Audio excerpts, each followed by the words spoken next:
Завершальным аккордом для мяне прагучала заява гэтага чалавека зноў у бок Нямецчыны.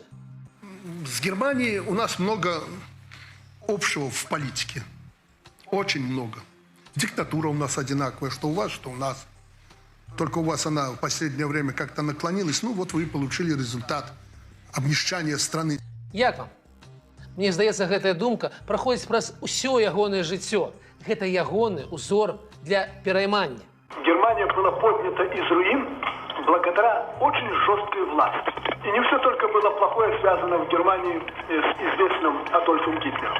Ведь немецкий порядок формировался века. При Гитлере это формирование достигло наивысшей точки. Это то, что соответствует нашему пониманию президентской республики и роли в ней президента. І фінальная кропка – зігаванне. Гэта ён так узгадаў жест Маска. Там вокруг Трампа бизнесмена, миллиардера, крутятся такие же миллиардеры, типа Маска.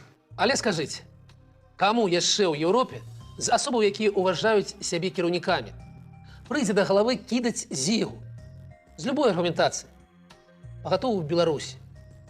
Гэты чалавек выглядае як хлус, расіст, сексіст, хам, які зусім не ўмее сябе паводзіць на людзях. А да таго ж, здаецца, яшчэ і нацыст.